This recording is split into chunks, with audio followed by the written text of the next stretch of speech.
Just gonna record because I know we're gonna start talking, and then all of a sudden we're gonna flow right into something awesome. But yeah, Kate, last week we ended on a high note with Lulu when it came to the seller objections, and then it went into really like the psychology behind seller objections, and then really coming from it from that angle. And then I feel like a lot of what we talked about last week, it really kind of flows naturally right into this week's conversation that Michelle's excited about, because everything that you're going to be given is going to be to help you grow and nurture your own business, your customers, the people that you're going to be drawing in. So you're not going to be chasing as much. So it's really, really going to be beneficial, all in alignment with what we were talking about last week. So when you watch it, you're going to be like, oh, this all makes sense now. I've got to Yeah, catch up on sorry I last didn't get a week's chance to. also. We missed y'all last week, though. That's for sure. I think both of y'all were out last week. Yeah. I've had Sorry, a guys. lot of family in for the holidays, and I feel like I'm just now catching up on my rest. Family's all gone home now, celebrating the holidays. You I gonna didn't think take you it were having it light? last week for Oh some no, reason. next week we won't have it because we start Mardi Gras season here, and I have a ball to attend on January 5th. So I'll be in full costume. Nice. Oh, I think you should appear Exciting. just to show us your costume. I know, right? It's like, hey guys. That's awesome. Yeah, so I'll take tons of pictures and then I will share it with everybody. Yeah, let's see. I want to see. Oh yeah, it's gonna be amazing because it's our very first ball here in New Orleans for the crew that I'm in, and we uh, we are gonna be all dressed up in our most like elaborately gothic looking attire and headpieces and masks, and I like to actually do stuff on my face where like I actually have like a mask on my face so I'm not like Oh, having to okay. hold one, and then like do all kinds of stuff with my hair, or like I'll probably wear a wig. So we'll see what I come up with in this next week. So it'll be a lot of fun. I can't wait to share. I Yeah, can't wait to hopefully share. the weather will be nice for you. Yes, hopefully. I mean, for that particular event, we're going to be indoors, which is great. But if we were outdoors, it would be okay if it was cold because the amount of clothes that I'd be wearing would be welcoming it. Oh, okay. You're going to be hot then. Oh yeah, I'll be warm. I'll have a fan, like a Victorian fan. Nice. You're gonna have Heidi, fun. That's awesome. it's going to be so much fun. It's the season of fun now. We roll Yeah, right into king cake season. nice. How you doing, Heidi? Doing good. Yeah, Hmm. hanging in there. Hanging in there. Hanging in I hear there. you. I hear you. Heidi looks cold Absolutely. too. Yeah, it's cold. It's cold here. Well, it's 30. It's cold for us. Texas. Texas. Yeah, Texas. that's for Michelle. Mhm. Part of Texas, Heidi. Fort Worth. Oh, not too far. Where are you at? I'm in Lubbock. Okay. Yeah, sure enough. A little chilly here too. Yeah. I mean, it'd been it'd been in the 80s for the last week Yeah, over Christmas. So this is a culture shock back to normal. same. Well, ladies, we're going to go ahead and get started. And then as anyone else joins in, I know it's very busy holiday week and then people are getting ready. I know today there's a lots of people flying out, lots of people flying in for now the new year. So everyone's doing all the things. But this week, we are going to be focusing on organizing your business structure through focus and alignment for the level up class. And so this would be a good, also for this recording, I mean, obviously I share all of them with everybody. There's a little playlist that I share with you, and you're welcome to share everything with all your friends or anyone else that you kind of see is struggling with this particular part of, um, your business structure. Because what ends up happening is that we kind of feel like we're all over the place, and we're like, okay, well, wholesaling is one thing, but then we start going into fix and flipping and then fix and hold or the burst strategy. And there's just like all the things. So it comes back, and then it's like, okay, now I have this going on. I'm trying to build this business. I don't understand really what this marketing tactics are all about. And then how do I organize all of that? And then where do I even begin? So it could feel really overwhelming at times, especially when you're so pushed to make phone calls. And at times you feel like, well, who the F am I calling all the time? And why am I calling them? And what am I actually looking for? So we're going to go over some really key points, and I'll just highlight them really quickly. One of the points that we're going to go over is why focus comes first. We'll go over the goals for each of the sections. We're going to talk about identifying your area of expertise, or basically what your entry strategy is going to be. And this alone might just shift your entire perspective of how you're approaching your marketing or the strategy or even the market that you're looking at focusing on. And then we're going into define your target market. And this is where sometimes you're going to recognize that you are the client. And sometimes we forget that we're the client too. And then match your strategy to your life capacity is going to be our fourth little section that we'll cover, which will lead us right into structuring your website around that alignment, which, to be honest, structuring your website would probably be one that I will circle back to in another level up, because there's so much information that I can give for that particular topic by itself. And then marketing that feels natural, not forced, is going to be our next one. And then we will wrap up with building a lead list that you can maintain, closing reflection, and why you are the brand. And then we'll kind of like dive into some questions. Know that you can ask questions throughout this entire process as usual. So you don't have to feel like, oh, we're just like only on one topic. Like if you have something that comes up for you while we're talking, because it just like sparks inspiration, feel free to unmute yourself, because it's a little group tonight. So you don't have to raise your hand or put anything in the chat. Just unmute yourself and interrupt me. I'm totally fine with that. Christine, I have a quick question, and this might be something you'll go over. Sure. Being new to wholesaling and the real estate investing business, is it important to have a website at the early stage? It is and it isn't. It is so that you have something called a landing page, which is what we're going to talk about when we get to that section. So that way, when you are working with your clients, or when you're working with your disposition team, or when you are putting together your transaction coordinating, your disposition team, and then working with the seller, so the seller feels comfortable working with you, knowing that you have some sort of background in this world, having a website for them to go to just gives them reassurance. And you'll see why that all is going to fall into place when we kind of like work through these little mini itty bitty mini modules. So it kind of helps you to that question will come a full circle. By the time we get to section 5, you're going to be like, well, that all makes sense. So perfect. Any other questions? That was great. Great. It's great to start it off with a question. All right. So here we go. Get your note pens out, because we're going to rock and roll. And I'll also put these resources in the chat. So if it's like, well, how do you spell that? I'll pop them into the chat as we cover them. So the first topic is why focus comes first.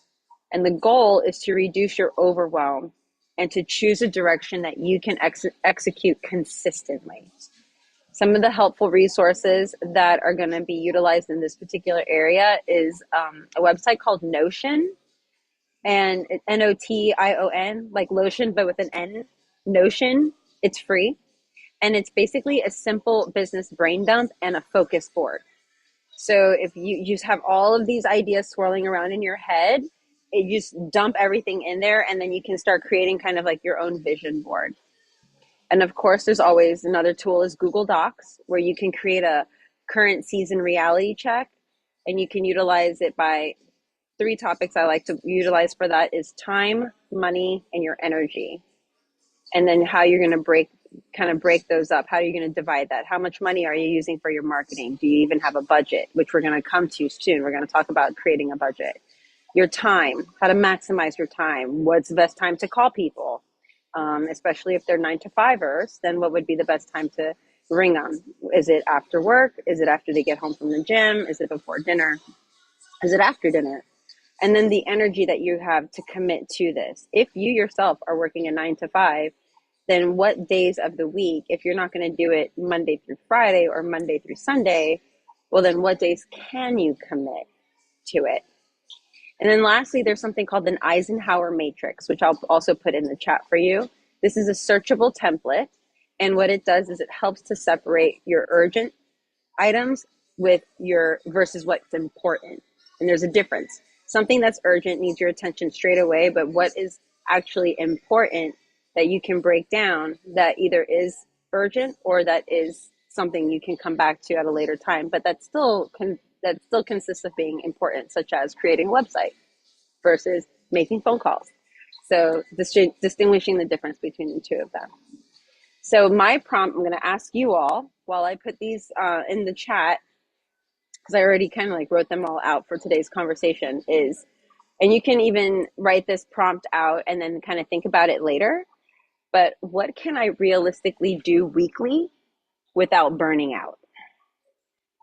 What is something that you can do while you're starting your REI business that you can do weekly without any burnout? Because there's going to come a time when you're doing this so much that you're just going to be like, I'm totally burnt out this week. I don't even want to look at it. I don't want to know nothing about nothing. So take 2 seconds to write that down. And it might come up to you. Like I had this with a coaching call today with the young lady, and I had her close her eyes and just immediately think about that question. And whatever came up was the first thing that came up, and that's what she said. So sometimes you got to think about it like that. So I just popped that in the side there in the chat for you to see that. The Eisenhower matrix, you can look that up online on Google, and then it will help to generate what you're going to have, your urgent versus your important.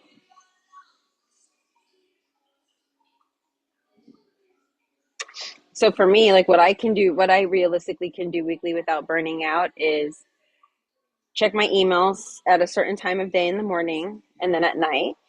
And I also tend to not look at my phone all the time. I tend to stay really focused on what I need to do. I do a lot of time blocking, so that way I can structure out what I need to do for my REI business, for my school, and then for anything personal, like going to the gym or going to yoga or anything that makes me feel good for myself. If you don't have those boundaries, you can easily find burnout. Any questions in regards to that? Problem time blocking, and I don't know why. I feel like I just have so much on my plate sometimes. And it's when I try to time block, I find that, and I try to do the hardest thing first. Whatever I think is the hardest thing, I try to do first. And then that takes me more time than what I allotted for, and my whole day's messed up. Like the things that I try to time block, it just doesn't work out. And I end up, like you said, you check your emails maybe certain times, and I'm always checking my email. Like I can't stand the notifications, and I just want to click them out. And I'm like, I really, if I could just stop the notifications, maybe, I don't know. But I do have a problem with that for sure. I think I'm like a squirrel, just like, like whatever's pulling my attention here or there. Oh, wait, there's a car coming now. Like I don't know. I feel like I'm all over the place sometimes. Oh, sparkly thing. Yeah. Well, instead of, if you find that you are taking a lot more time doing certain things, another strategy that I really enjoy and something I actually personally implement myself is I day block. Straight up day block. Certain days, I know I'm going to have more time to do things than other days. So if I know that on Monday, Wednesday, Friday, and Sunday, I have those days that I can do X, Y, and Z, then those are the days I'm going to just solely focus on that. Your inbox is always going to be full. It's like we're a slave to our inbox. It's always going to be full. Whether it's junk mail, whether it's something important, etc. It's always going to be there. But then that comes back to then figuring out, well, is this something that's urgent? Or is it important, but I can come back to it later? and try to start kind of pivoting your mindset on really dissecting what is the priority, what needs your attention straight away. Like, oh, I need that earnest money deposit. I need to take this to closing, etc. Like, this is time sensitive, or if it's important, but it can wait. So if you're sleeping, you're not going to be looking at your email, but it's going to be there. So when you wake up in the morning, you'll be able to address it. So giving yourself that kind of grace will help you not overwhelm yourself, because this industry could become extremely overly stimulating with the senses, you know?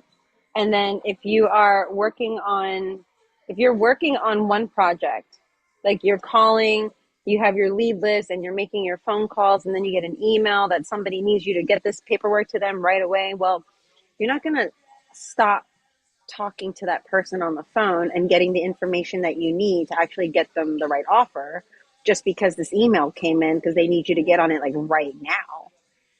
Because, I mean, this is going to sound really funny, but you could be in the bathroom taking care of business. You're not going to stop what you're doing to like go answer that email, right? Like, you can't stop mid-pee. So like, it's got to wait. So, Sometimes those are the times that I check my email. Like the Because think then the tank. times I stop. Duolingo has it on there too. They're like, oh, there's like a cartoon character of the guy sitting on the toilet and he's like on the phone. We're all guilty of it. But you don't have your phone in the shower. So like, if you're in the shower, you're not going to jump out of the shower to go answer an email. I'll say it like that, since we're all guilty of the toilet thing. Got to make the most of the time. I mean, what are we going to do? I call it the throne. It's where the greatest ideas come from. Right. That's funny. But when you do like start to think about certain things, you start to realize, oh, well, you know, on Monday and Wednesday and Fridays, I can make these phone calls from this time to this time. And then on Tuesday, I'm going to focus on my business structure and work on my bank accounts and make sure that I have my holding company set up and look into my website, or I'm going to make my appointment with the Small Business Development Center so that they can handhold me while I'm building this REI business that I don't know anything from anything about. They're a free resource that will help you from scratch to put all of your ducks in a row and help you get even down to forming your LLCs, how you put your tax structure together, so you know how to come tax season what is going to be. And at this point, everything's a tax deduction, because I mean, you're starting a brand new business and all of that's coming out of your pocket right now. So that's all going to be coming into play when you go into this new season. So being able to have all of those structures into place, and that's where, coming back to your Notion, your Google Doc, and your Eisenhower matrix. I'm a Google Doc person. That's just me. I like to write everything out, see it all in front of me, and then I make like my little tables. You can also use Chat GPT, which is an amazing resource, so that you can throw all of your ideas, dump them into Chat GPT, and it will organize it for you down to how specific you instruct it. So if you say, this is all the stuff that's in my head, I need to organize it so that I can prioritize what is most important versus what's urgent, so that way I can tackle it. And then what days of the week do you think is best for me to do this based on my schedule? You can say as much information as you want.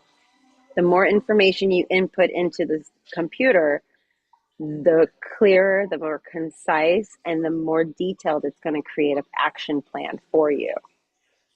From there, you can then take all of that information and then create your to-do list, and then hold yourself accountable to your boundaries of how often you're going to check your email or your messages, whatever it is that kind of distracts you most of the time. Figure out what that is, so that way it comes back to what you can do realistically weekly without getting burnt out. Does that help a little bit? Yeah. Implement, Hmm. implement, implement. Implement, but also at the same time, reflect. So that way you're not overwhelming yourself, because we'll take on more and more and more. And my favorite line from that movie, don't tell mom the babysitter's dead. I'm right on top of that, Rose. It's always something, and it keeps coming, and I'm right on top of that. And it's just like you're being pulled in every direction, but you're not getting anything done. So it's important that it's one thing to be busy, but we don't want to be busy being busy. We want to be busy being productive. There's a big difference. I think that's been my biggest problem, getting my wholesale or real estate business going, because there's so much information out there and so many resources. And in a lot of ways, I'm afraid to start. I'm trying to learn everything, and I'm just overwhelmed with all of the information that's out there. That's a really good one. Now, what kind of information are you going down, like the rabbit hole of calculators and how to start wholesaling and what comparables and all of that? All of the above, the Mm-hmm. different communities. Mm-hmm. Um, I was I was in one, two, three, four, maybe five communities. And Oh, I'm like, wow. okay, this is way too much. So I got rid of the one that you helped me with, and then another one. And I just decided, okay, I'm going to stick with the level up business and the wholesaling 101. Yes. Those are the two. That's it. That's it. Lydia, Lydia is so amazing at what she does, and she's phenomenal. And then Gigi is a wealth of information. And between Level Up with the GGU community and with the Wholesale 101 for Newbies community, so full disclosure, Gigi and I are both in Titanium University, which is a completely like no holds bar, like WWE Wrestling Federation community Yeah, of I did wholesalers. actually buy one of the RJ Bates Black Friday promos. I didn't do the Titanium University, but I bought one of his Black Friday, I guess, mini versions. Ruthless. They are Yes. ruthless. They are hardcore. But I'll tell you, I am happy to share the information and the knowledge that I gained from that community, because it's priceless. Those guys, they're on top of it. And so Gigi is really good, very very good friends with RJ and Cassie, and so she attends a lot of their meetings and events, and she brings all of that information and knowledge to the GGU mentorship program, and then we work as a team. I'm the co-founder, and we work as a team. And then I turn around and I take that information, I put it into very, very, very tiny bite-sized forms, so I can pull it back into Level Up and share it with all of you, because I feel like it's important. And then that way, as you are growing in your respective world of wholesaling, then you take what works for you and leave the rest. And that's kind of how you operate. There's People are going to come at you with all types of information from left and right, up and down, and you're going to feel like you're just spinning your wheels, but you're not going anywhere. And thousands of people, everybody has their way of doing comparables. Everybody has their way of doing disposition. Everybody has their way of doing X, Y, and Z. And it doesn't necessarily mean that they're right or wrong. It just means what's working best for them. And then you just ask yourself, what's going to work best for me? Like this morning, this young lady was like, well, I really am not ready to do fix and holds or burr strategy. I'm just trying to wholesale right now. That's all I want to do. And I'm like, well, then that's all you need to do. That's it. Just focus on wholesaling and understanding that inside and out. Then go to the next thing. Just because the group moves forward doesn't necessarily mean that you have to move forward. You could be present and take in the information, but doesn't necessarily mean that you have to do that when you find a deal. Maybe that's not for you to hold. Maybe that's for you to wholesale. And when you're ready, then you can start looking into those other strategies. And we're going to talk about strategies, because there's going to be 1.5 million strategies to do, But the strategy that works best for you is the strategy that you need to stick with. We can't serve everybody because then we serve nobody. But if you stick to exactly what you know best, then that's the area, the avenue of which you're going to grow. Where your attention goes is what's going to grow. If your attention is everywhere, then nothing's going to grow because everything needs a little bit more attention each time. And it's just like, again, you're spinning your wheels going in a full circle instead of just sticking to one thing. And then once you excel at that, you go to the next thing. In this industry, it's always going to be here. Real estate's always going to be here. Homes are always going to go into foreclosure. Property taxes are going to go up and down. Everything's going to be swirling around. It's always going to be there. People come into wholesaling every day. People leave wholesaling every day. People enter into this industry. There's a new realtor popping up every other day, just like there's a new yoga teacher, a new yoga studio on every corner. So, it's going to keep happening. But what comes back to is that one reality check. And it comes back to what can you do realistically without burning yourself out? And that doesn't even necessarily have to be weekly. It could be daily. So maybe it's like, you know what, like you just did, Michelle, I'm not gonna go into all of these other groups. I'm just gonna just focus on these two groups. And that's the best thing that you can do. And then what you learn from these groups, then you start to take little bite-sized tastes of other groups and see, okay, well, instead of focusing on all of these other wholesale groups, if you start to kind of figure out that your niche is more fix and flipping, you're still going to keep within your wholesale group that you're learning all of this information about, but you might go and join Gigi Kinsley's group and learn about fix and flipping. That's her area of expertise. That's what she focused only on.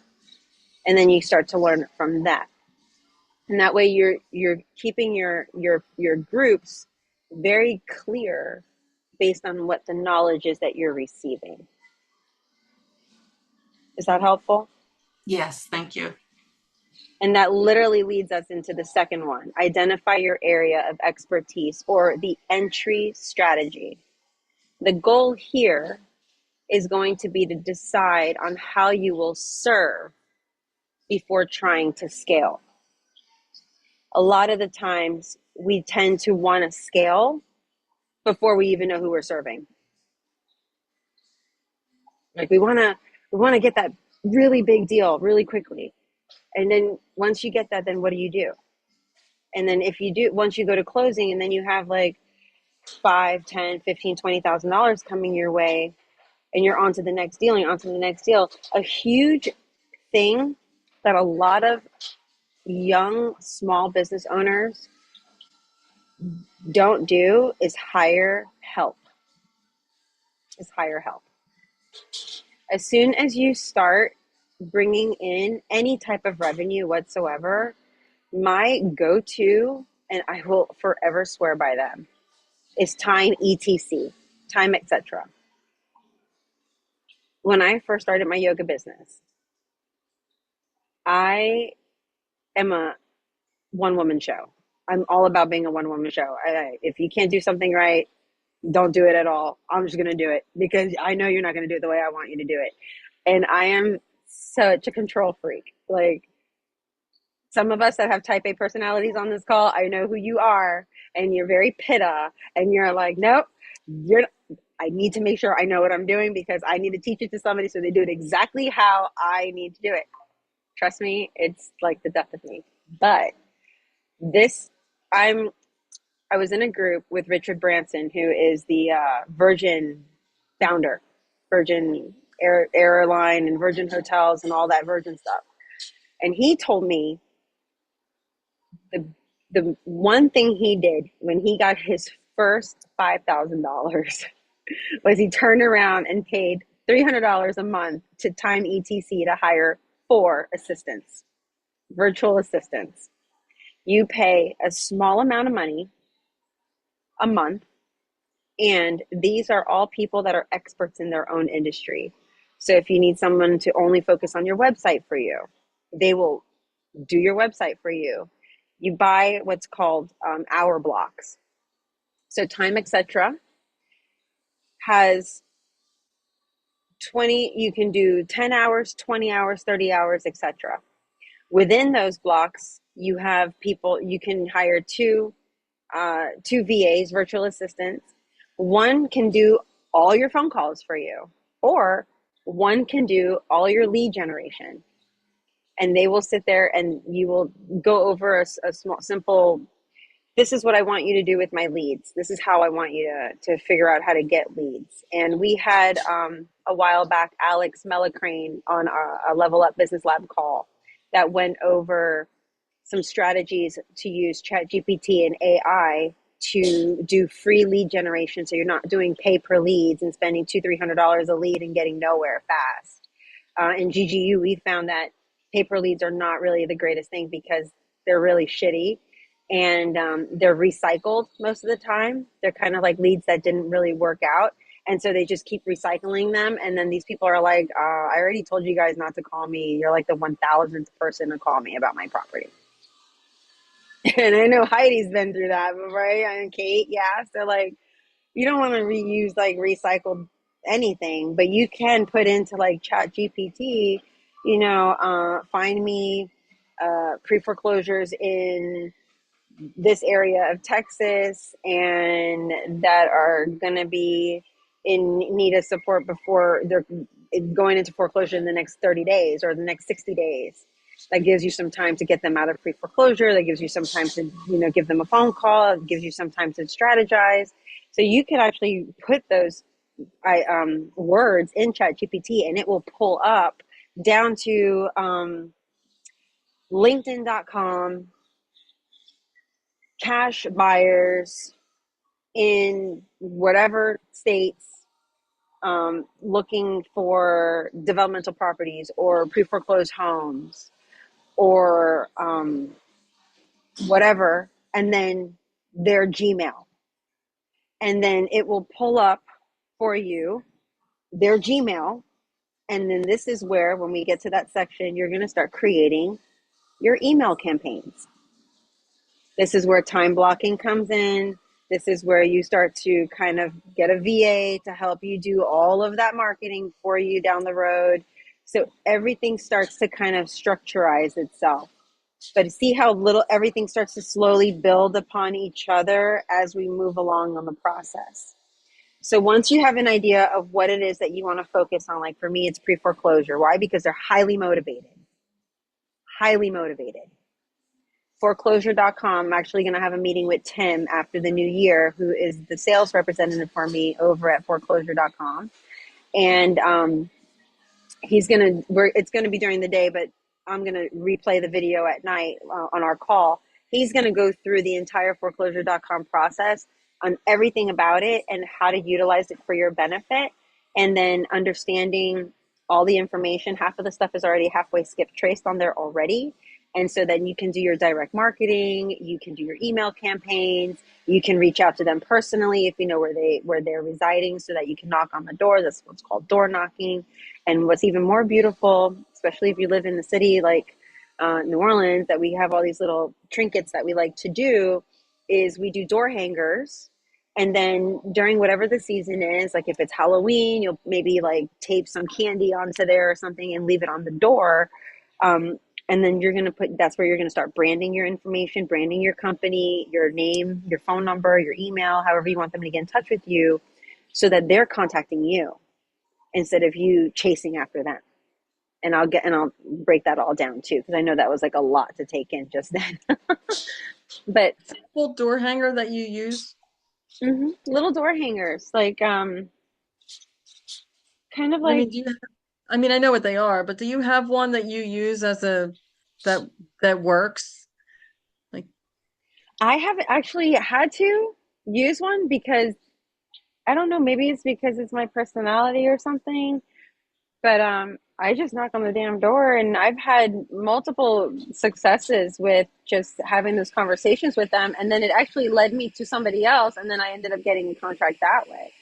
And now that I have Gigi, I'm now being helped on how to maneuver and structure. So like right now I have a property in Arizona that I'm working on, and I didn't even door knock on that one. That's a pre-foreclosure that I found in Arizona. and it was given to me by someone that I know because it's a networking thing. Because I network a lot. I am huge into networking.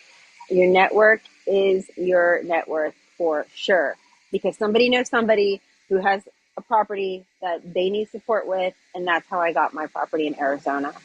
So I have a land property right now, and I have a home that I'm working on right now, so that hopefully within the next 60 days, I can get them out of the pre-foreclosure, or at least stall it, and then find some sort of like way to like get them out of there and then move it forward. And that's where I have Gigi helping me with that right now.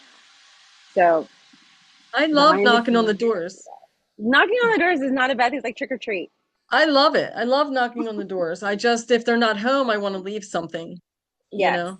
Yes. And that's so I don't have a door hanger with me right now. I have to actually make a new one because the old one was an old branding that I did when I was back in Brain. So I'm making a new one because I would like to share it with all of you. And then I'll give you the template as well. So that way you can, I use Canva for everything. So I will share that template with you all so that you have it. And you can just put your own branding on there, your own logo, and then you can change it up seasonally. So if you know Christmas is coming, you want to start thinking like a magazine, and you want to start thinking like 3 months ahead of time when you're doing your marketing. So then that way you can put together what your little flyer is going to be, or what your little door hanger is going to be, what your business cards, whatever it is that you're going to be using to leave for somebody. And then that way, if it's Christmas, right, or if it's the New Year, you want your marketing to reflect whatever the current holiday is. If you do it like that, because that stands out more than just a regular direct mailer that goes in the trash. You don't want your stuff to go in the trash. You want it to actually be something that they put on the refrigerator, like a magnet. So maybe your door hanger is like a magnet and it has a little calendar on it or something. So you invest just a little bit more, you make it a little bit more special, so that way they keep it. And then when it comes time, they're going to remember, oh, this person can help me with moving this property because I need to get rid of it, because life be lifing. So it may not be right now that they don't need you, but they will down the road. And if they're in pre-foreclosure, they're going to need you sooner than later. And sometimes it's a matter of them like swallowing their pride and reaching out. And you don't give up on them, because you having the knowledge, because you're going to be tracking how close they're going to be getting to their pre-foreclosure date when it goes into foreclosure, and then it's going to auction. So when you see that they have an auction date, you know that you have a window of time to be on top of them and be relentless. Like, don't give up on them at all. You want to be calling them, emailing them. These are my 3 ways. 4, call, show up first, leave your marketing, follow up with a phone call, follow up with an email, follow up with a text message, rinse and repeat. Knock, knock, knock. Make the phone call, send the email, send the text message, knock, knock, knock. Start again, over and over and over again, until they like say, you know what, I need you. And then also, this is something to think about: how you're serving. How will you serve this person? So if your niche is pre-foreclosure, or it's tax liens, or it's bankruptcy, or whatever that area is that you're going to be diving into and learning a lot more about, you're going to utilize the tools that you're going to be acquiring from the knowledge you're going to be gaining from that particular strategy, such as everything you want to know about pre-foreclosure. Use ChatGPT. Another one is Perplexity, that will help you get the knowledge you need in bite-sized form, so you have enough to be able to speak educatedly to the people that you need to serve, that you're serving. So that way you're helping them. What you want to do is you want to help them, you want to educate them, so that they're aware of what's going to happen in the event that their home goes into this foreclosure. Some people want to just give up because they just they can't take it anymore, and life is lifing, and the last thing they want to do right now is be. And one thing for sure, like I know a big one, especially with men, is that they are stuck in a job that they hate, but it pays so well that they can't give it up because it's what's keeping the roof over their head right now. And then they are so stuck and they hate feeling trapped because they have no other outlet. And then they get to a point where they can get so depressed that they just want to give up, but they have no outlet, no one to talk to about it. And so they'll just try and put their house on the market for sale and list it with an agent, having no idea what the value of their property is. They don't know anything about anything. And then it gets to a point where they just want to give up. And at that point, they don't even want to pay the note anymore because they just want to walk off of their job. So now you're learning more of what the pain point is versus what the hell the property is about. Now that you know what the pain point is for that particular person, you want to help them get out of that situation. And if that means like, hey, I'm willing to take whatever to get out of this job because I just want to leave and start my life somewhere else new, and that's what you're hearing from them, then that's something that you can work with them. Okay, well, how can I best serve you? Let's talk about that for a second. Let me know what is going on in your life, and knowing what those bunnies are, what those pain points are, is going to help you to determine and navigate the best way. Either you're going to be working with them on, okay, well, he's got this left on his loan. He owes more than what the house is worth. He's upside down in this mortgage, et cetera, et cetera. So now you know wholesaling is not going to be the strategy for this particular individual. So it's going to have to be a different strategy that you're going to need to use to help this person out. And that tends to happen a lot with pre-foreclosure, because most of the time they're upside down or they're just giving up. They don't know what else to do. The houses, they've given up on 3 or 4 mortgage payments at this point, and they're like kind of like lost in the sauce. So this is where you come in with your expertise that you're learning about pre-foreclosure, the different strategies on how to help somebody if they're upside down in their house. And then you take that knowledge and you start to educate that person with that knowledge that you have. And then they start to kind of calm down a little bit, and you're starting to kind of provide some suggestions, some outlets, and see what's going to work best for them. Knowing that sometimes the best way out is just to list the property with a realtor, and you partner with that realtor and you split the commission upon the sale of the property. So it's still a win-win-win for everybody. Does that make sense a little bit, Michelle? Yes. Yeah, good. Because we always want to think about how we can serve. Always think about how you can serve before you start scaling, because scaling comes when you're beginning to have the funding coming in after maybe 3 or 4 wholesales or closed deals, that you have money in your business operating account. You have money in your business account that you utilize for wiring back and forth for earnest money deposits and stuff like that. And then you have some money in your money market. Those are your 3 bank accounts that you want to have.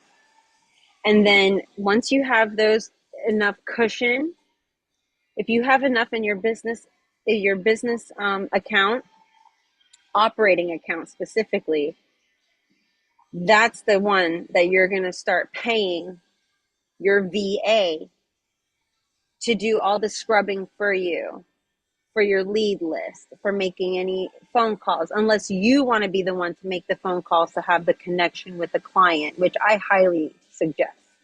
I feel it's best to have virtual assistants do all of the admin stuff for you, such as your website, creating your marketing platforms and tools that you're going to need to send out to your people, the emails themselves, the content for it. That's what I feel VAs are good for your CPA stuff. So preparing all of your expenses, organizing your expenses and inputting them into your expense calculator and sorting all of that out. That's all admin stuff. Delegate that. So that way you're strictly focused on your niche area to create your strategies to help your people. That's where you need to focus on in your business. There is a couple of resources here. So I really, really like them a lot. And I'm guilty as charged. I listen to a couple of podcasts, but one of them is Bigger Pockets, which I'm sure some of you are familiar with. And Bigger Pockets, it's free content. It's for brand new wholesalers. It's for brand new anyone in this industry. And to be honest, I also listen to the RAIN Women's Real Estate Investors Network podcast also, because she interviews really, really incredible people that are not necessarily a part of her program, but that are very influential in the real estate investment industry. And they have a lot of information that they give away for free. When you're actively listening, you can hear what they're not saying, and you can absolutely take that information and integrate it and apply it into your own business. So I do listen to, it's the RAIN podcast and the Bigger Pockets. Those two alone are fantastic. The third one I listen to, just recently started listening to it, is called the Weekly Roundup. And that is by the National Real Estate Investors Association. And it's like 8 minutes. They're really quick. Nice. They're super fast. And it goes over like everything you need to know about in the week of in the world of real estate investing, down to income in certain areas that at once were really great areas to invest into, and now they're not, because the income is going down while the property taxes are going up. So people are not investing in there right now or wanting to purchase in there. There's what's going on politically, what's going on in the rental communities, and what areas are going up and what are going down, what areas are no longer taking short-term rentals, what areas are expanding on them. So that weekly roundup gives you a high-level overview of what's going on in the nation when it comes to anything that has to do with real estate investing, down to types of paint that is the most popular right now for your fix and flips and for your rehabbing, and different contractors that you should be looking into. Everything you need to know. It's super quick, really fast. Cliff's Notes. They also have a email newsletter that goes out once a week that gives you all of these incredible resources, which I've been kind of picking and putting on the Scarlet and Grace Facebook page lately, and giving like housing information and what's going on in the political climate in Arizona or in North Carolina or in Louisiana. So like everyone is very fair game in this girl's world. So wanted to share those resources with you as well. YouTube is another one, of course. Someone was going to ask a question. I was. Can you go back to the 3 business accounts you said? You said the operating account that you're Yes. paying the VA out of. One was money market. What was the second one, the middle one you said? Absolutely. So you're going to have your business operating account, which is your number one. That's the one where you pay your VA. That's the one that you pay yourself out of. That's going to be all of the expenses that you incur, every single platform that you use, all the things comes out of your business account. Right. Your second one is another business checking account, but this one is what you use strictly for your wiring. This is going to be for your earned money deposits. This is the money that's coming in from your different closing. This is the one that I'm not flicking y'all off. I just happen to be using my middle happy finger. That's why I'm covering it. That's funny. This is the one. This is the And this special little finger. piggy. This little piggy is the very important one.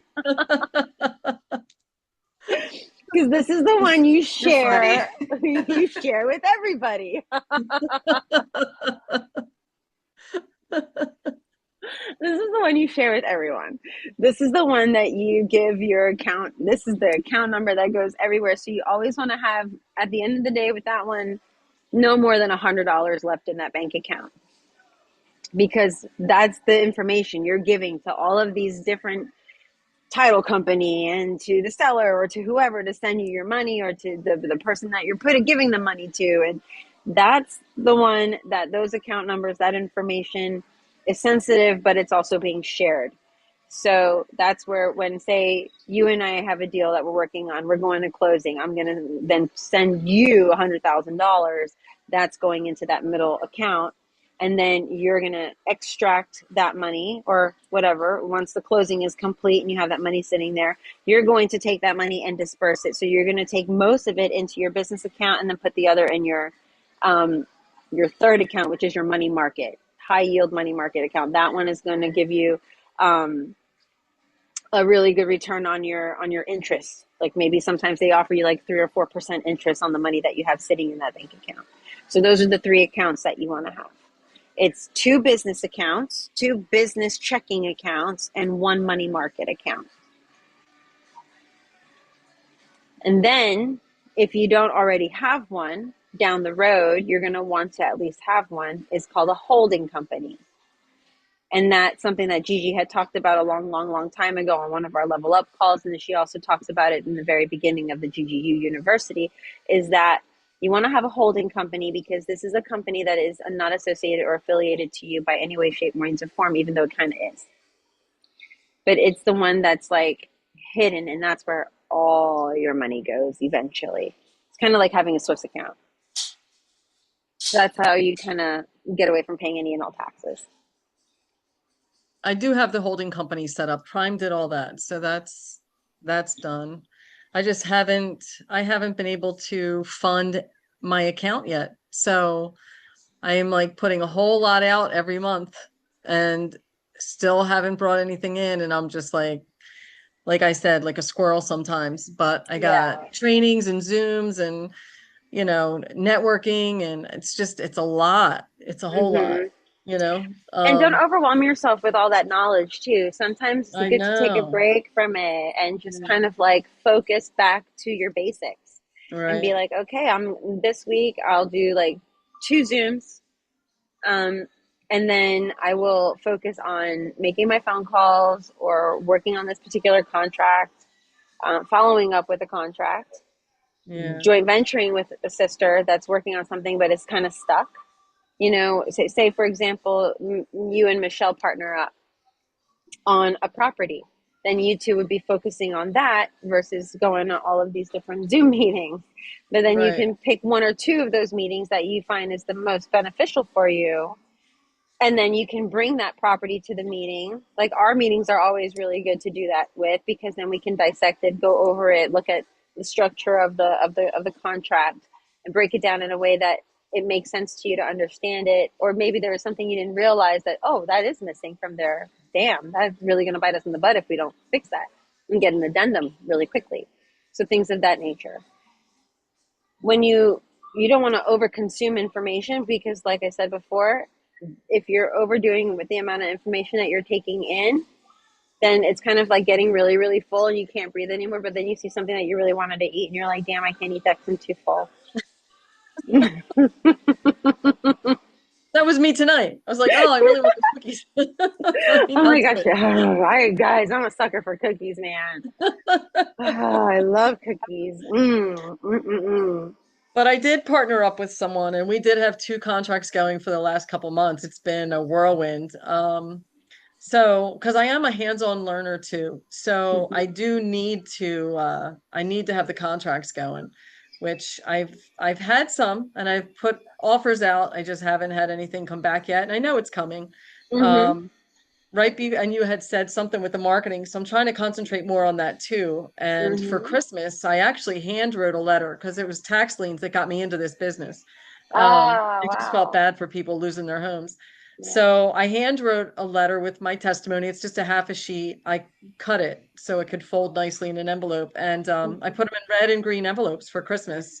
So hopefully they Oh, would open it thinking it's a card, or I something. hope so. That's really So a beautiful strategy. I love that. As a I matter of feel fact, like, that's how I got my first contracts was through handwritten letters. okay, yeah. So I did not put my business name on there, but I did put my Google Voice number. Mm-hmm. And I I haven't I got one call but did not leave a message, and I tried calling them back. Their voicemail's full. But after when I get home, I'm in Georgia visiting my granddaughter now, but when I get back to New Jersey, I'll follow up with those phone calls. But I know I have to Mm-hmm. get the marketing out there. But I put my first and last name on it, and I wasn't sure if I should do that or not. I did, but I forgot to put the business name. That's So okay.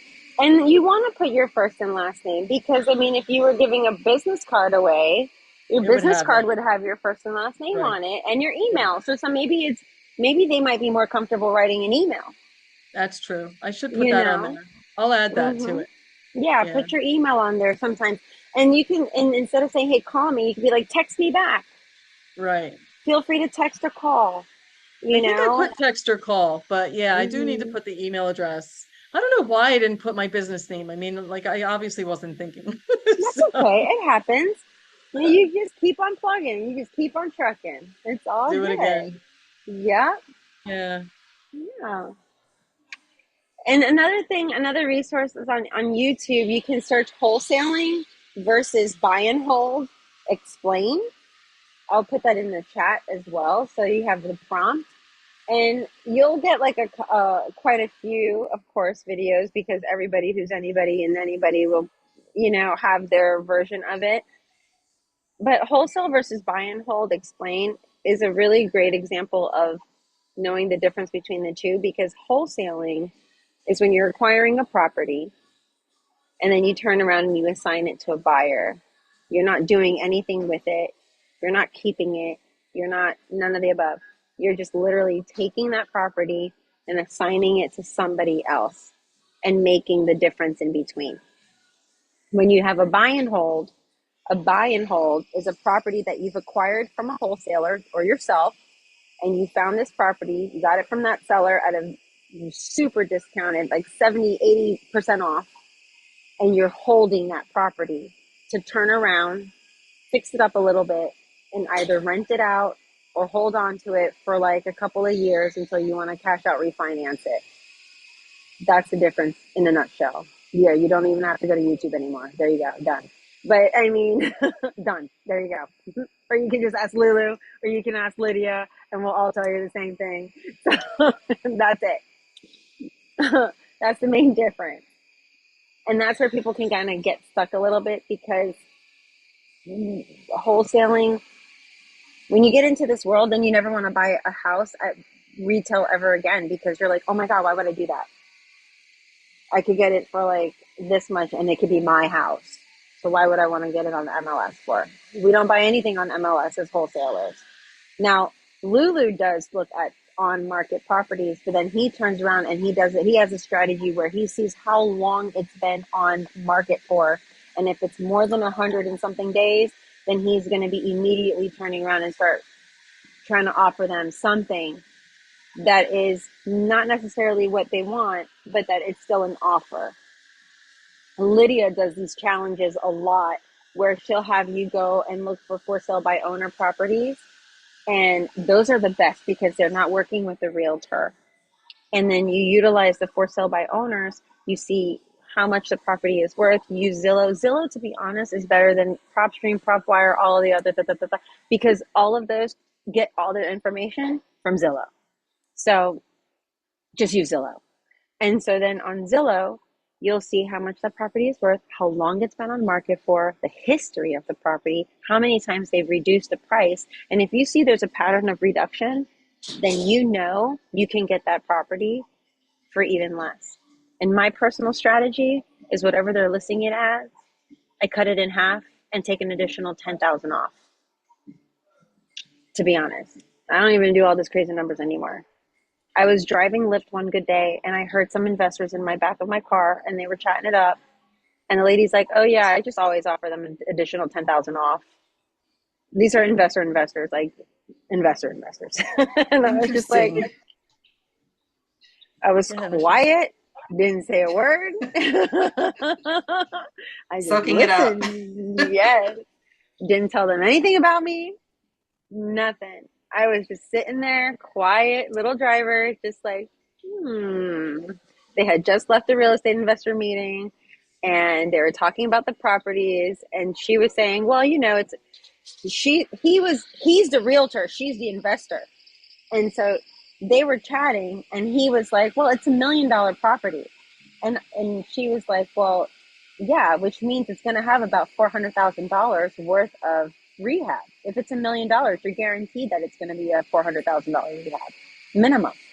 So that was my cue to know, oh shit, awesome. That's like a great nugget of information because now I know a base strategy of knowing how much it's going to cost if you have $1 million property, how much it's going to cost to rehab it. And she's like on the low end because it didn't need a lot of work. It just needed enough work to bring it up to what the other properties in that particular area were.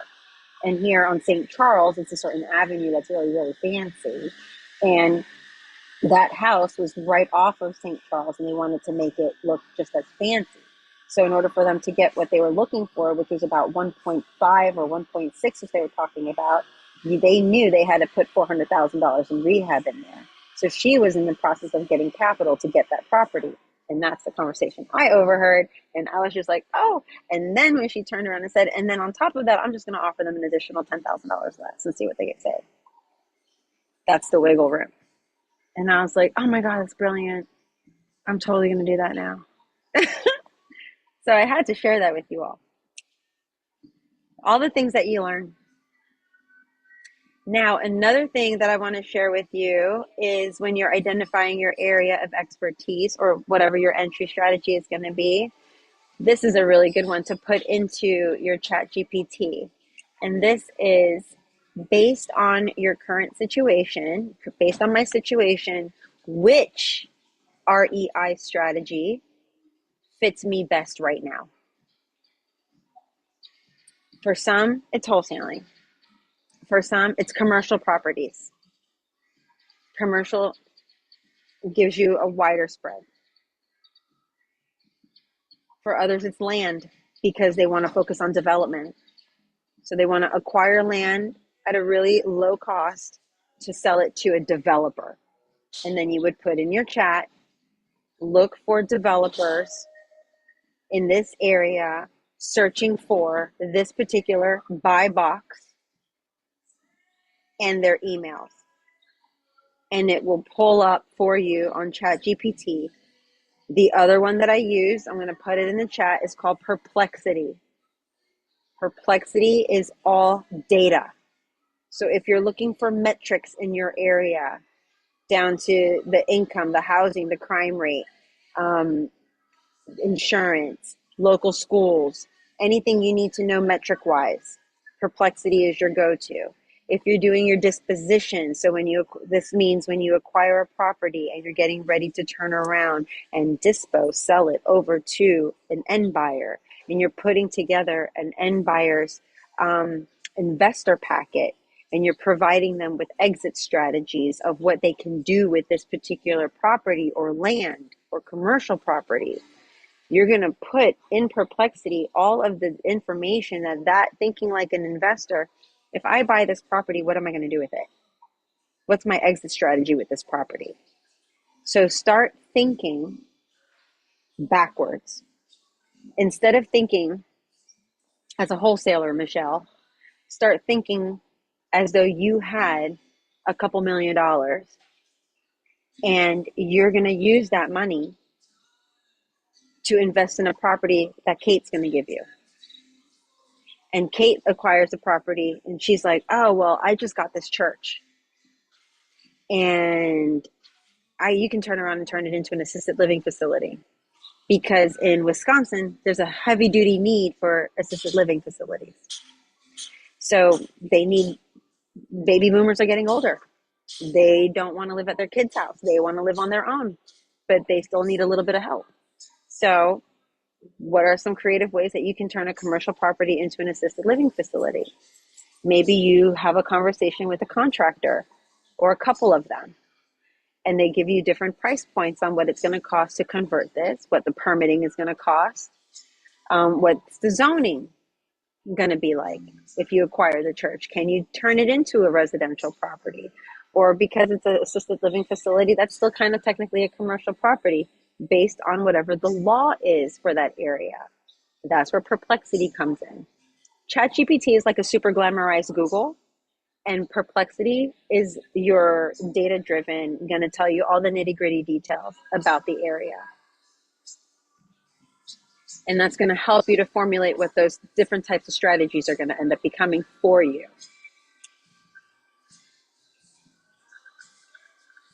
Let me see. Yeah. So that's your identifying your area of expertise. It's really deciding what niche type of a market you want to serve. Like, for example, Kate's was tax liens, which tends to go into pre-foreclosures or foreclosures, so people don't lose their home. So figuring that out is going to be super helpful, because once you figure out the area that you want to serve, then it's going to take you into defining your target market. And keep in mind that sometimes you are the client. The goal here is to speak to one person, not everyone. One person. I like to use, only because I am a yoga teacher, so I teach a certain style of yoga, and I am not an expert in all different types of yoga, but anything having to do with differently abled bodies is something that I'm an expert in, or Ayurveda, holistic medicine. That's where I'm an expert in. But if you try to talk to me about Western medicine, I'm going to be like, huh? But you talk to me about Eastern medicine, I could talk to you about it all day long, all day long. So knowing who you're talking to, who you're speaking to, is going to be helpful, because you're talking to one type of person versus everyone. You're not going to talk to people that are doing probate, because you don't know anything about probate. But if you know about pre-foreclosure, or you know about tax liens, you can talk about it blue in the face.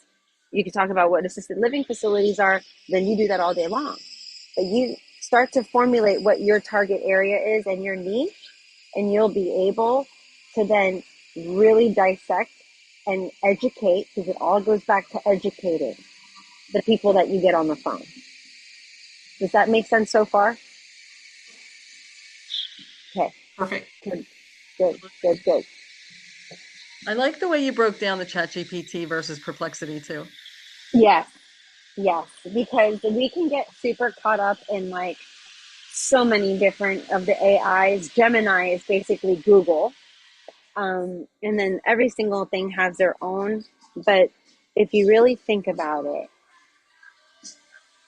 ChatGPT pulls information from everything everywhere that's already been inputted. Perplexity, and then when you put it in there, it becomes like kind of like a person. When you put stuff into ChatGPT, it takes your tone that you use often, and you're able to write emails and all this other stuff. When you use Perplexity is like the scientist, the mad scientist, and it has all the little numbers and all the little intricate details.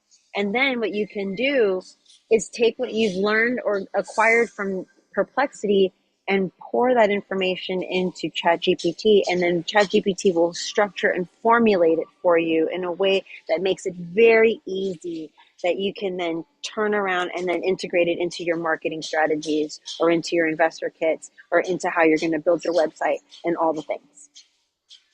Right? Does that make sense? A little bit? Okay.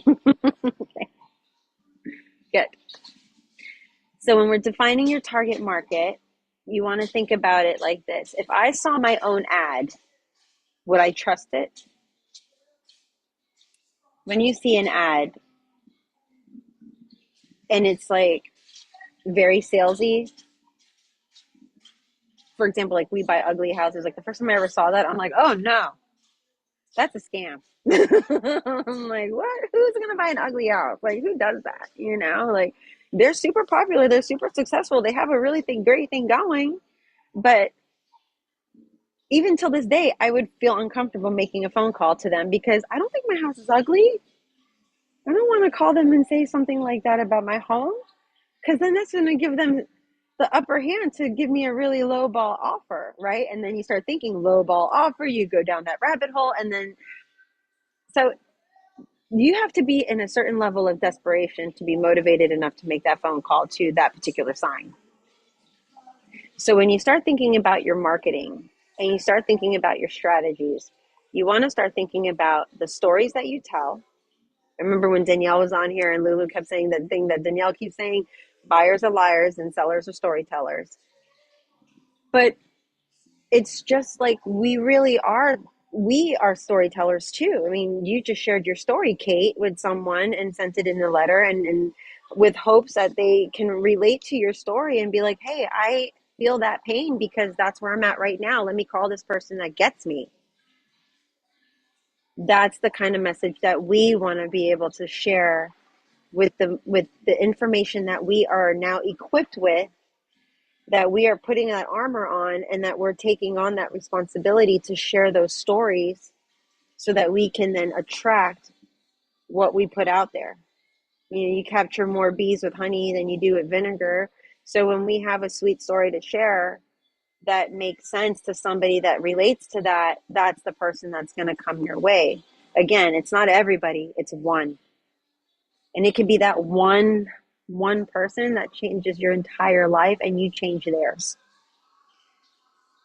In our community in GGU, we talk about dollar for dollar. Dollar for dollar. Spend $32,000 on rehab, but you make sure that you're making 32, if not more, in your profit. But then it also comes back one person to one person, one to one.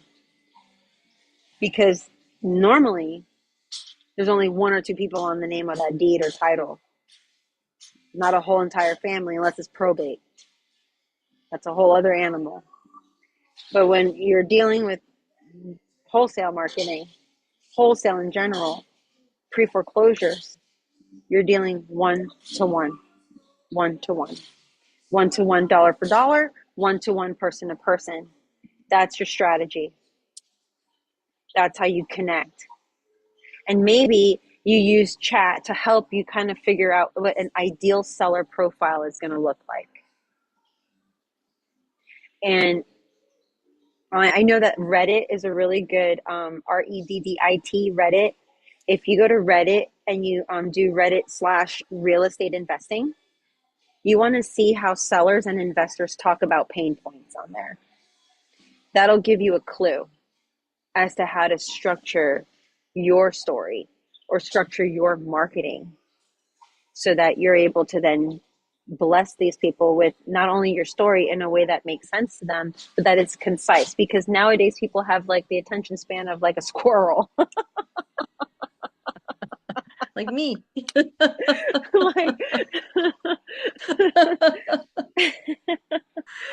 like we're like, I mean, we can't even watch a whole entire like animal video without being like, okay, that's enough animal videos. Like, it's like already too long. It's like 3 seconds too long. So, think about it. Like, you got to capture someone's attention within 3 seconds. You got to capture their attention on the phone for like in 3 seconds. You got to capture their attention if they're scrolling on their phone and they see your text message within 3 seconds or an email. And if you're sending an email, that title better capture them to open up that email. And then the first line needs to be, and I like to do reverse psychology. Don't open this email if you don't want to sell your house. Right? Like, this email's not for you because if you do it like that, they're going to be like, well, what? No. It's totally for me. I'm going to open this email. I'm like, don't touch the red button. Oh, I'm touching the red button. That's a human nature. It's human nature. You repeat? Right. Can you repeat what you were saying about Reddit? I was writing it down. Yes, and I lost. Yes, 100%. Reddit is let me put it in the chat for you. Real estate investing. So you're just gonna go to Reddit and do the r/real estate investing, and you want to see on there how sellers and investors are talking about pain points, the different pain points that these people talk about. There's also, when you're on like Lydia's Facebook group, or when you're on my Facebook page and you're seeing like the articles that I'm putting up from Zillow, from realtor.com, from Real Estate Investing Association, observe real language and the objections. Notice like the objections that people are saying. So if somebody's posting a property to sell on any of these wholesale sites, see what those comments are. What are people saying? What are the objections?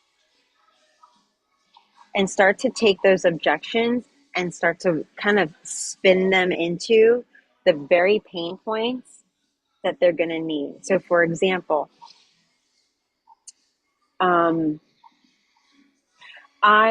you know what, I wrote something down that was really cool. Let me see if we could. So, okay, for example, pain point. Someone's telling you, and they do this a lot in marketing. This is a huge one. So this is very, very, very big. Someone comes to you, pain points. All right. I need to find direction. I have no direction. I'm feeling bad. I haven't even made a contract yet. I haven't closed anything. I don't feel good about myself. I'm struggling with this. I don't know where to begin. I'm just confused. I don't even understand what disposition means. So then you take all of that and then you turn it around and you say, are you struggling with trying to find an exit that will help you to get direction? Are you struggling to find direction? Are you struggling with not feeling good or grounded? Are you struggling with trying to focus on what does that even mean to disposition something? Well, then you've come to the right place. Let me help you figure that out. You completely flip it. So you turn their concern into what you're going to address. And then you give them a quick win. And you tell them, this is how I'm going to help you focus. 1, 2, and 3. This is how I'm going to help you save your home. 1, 2, and 3. Are you facing foreclosure right now and don't know what to do? Let me help you figure that out. 1, 2, and 3. When you start to educate through your marketing is when you start to attract people, because people don't want to be sold to. Think your behavior. If you are being sold to, you're more than likely going to pass that email up. You'll get back to it later. But if you get an email that's teaching you the top 10 markets to invest in right now, when you get an email that tells you how to stretch your money longer, how to do this, this, this, and that, and it's educating you on something, that's the email you're going to open up. That's the person you're going to be looking forward to getting an email from, even if you haven't gone to one of their seminars or gone on their Facebook page or even seen a YouTube video, but they keep educating you. Chances are after about 12 to 15 to even a month of those emails, you're going to start to figure out, who the hell is this person? You're going to start to get curious. You're going to start to go down that rabbit hole, and you have no idea how many people are watching you when you start doing that. And when you start to grow that, that's when you start to grow your network, and that's when you start to grow your email list. And when you start to grow your email list, guess what? You grow your bank account. Because you can start, even if, and we'll get into this next week or the week after, because this gets really, really good. And I only have like 10 minutes before I'm like, you got to get out of here, girl. But when you take that information and you start to listen to the pain points, those pain points are going to be the very things that are going to help you turn someone's frown upside down, because they're going to start looking forward to hearing from you. So that way you can start to relate to their real language, their objections, turn their objections into suggestions on how to help them. Anytime you get an objection, you turn around and you provide a service which goes way back to point number one, what we're serving, so that if you saw your own ad, that you would trust yourself. So you would turn their objections into a way that you're going to be able to have them trust you. Does that help so far? So good? Good information so far? Very Excellent. much so. Good. Yes. Yeah. Because this will help organize you when you start to figure out, wow, this isn't, real estate world is not just about selling a property. It's psychology. It's understanding where people are coming from, culture. When you're working with an Indian family versus an Asian family versus a Hispanic family, how do they, who wears the pants in a Hispanic family? Right? We just learned that in GGU. One of our sisters was like, oh, well, the wife who's not even on the title, or the mom who's not even on the title, and a lot of the times it's a mom, okay? In Hispanic families, mom says what mom says. She's the queen ding-a-ling, all right? Even if she's not on the title, but you know what? You address mom, you get the son to sign. When you know how to work with your people and you understand them inside and out, you're building trust, rapport. You're building everything that you need in order to then work with your clients. They're not just people, they're not just dollar signs, they're not just properties. They're people that have real issues and that need to be addressed with compassion and care. And having an understanding of psychology so that you can navigate whatever might be an objection with a reality check and the education that they're going to need to trust you enough to let that property go. And it could very well be as easy as, my husband died and I know my house is breaking apart and falling apart, but this is where we had all our memories. This is all I have of him. And our Annabelle property, all she had was the chair that he sat in and basically died in, and that's all she wanted, because that's all she had left of him. Those were the memories. That was that time. And that's when like, that shit hits home, because then you have compassion with that person and you're like, oh my God, man, like, no, we're going to do what we can for you and get you out of this situation, but also honor whatever you had here, and really like hug them with your eyes. If you can't touch them, or hug them with your voice. And sometimes it's maybe spending more than just 10 minutes on the phone with them. Maybe it's a whole full hour conversation, but they see that you took that time to sit there and talk to them, because sometimes all they want to be is just heard, because they don't have anybody else to talk to. It comes down to that. It could be the 80-year-old man that just had a stroke, that doesn't have any family, or has family, but they don't talk to him. And he's on his own and he doesn't know what to do. And he's in this position where he doesn't even understand what home care is. Maybe it's you going that extra mile to help him fill out his Medicaid paperwork so that he can get home health care, and then ultimately get into an assisted living facility that actually does care for him. And by selling his home, he can now afford to live in that assisted living facility. And finding, maybe it's not a creative strategy of financing, maybe it's a creative strategy of getting that person out of a situation to save them. Hear what they're saying without them saying it. That's the beauty about what we do in this business. Not just slap it on the market, make a couple $1,000s, move on to the next thing, forget about the person. No, that nurturing, you don't know, that person might have 7 other properties.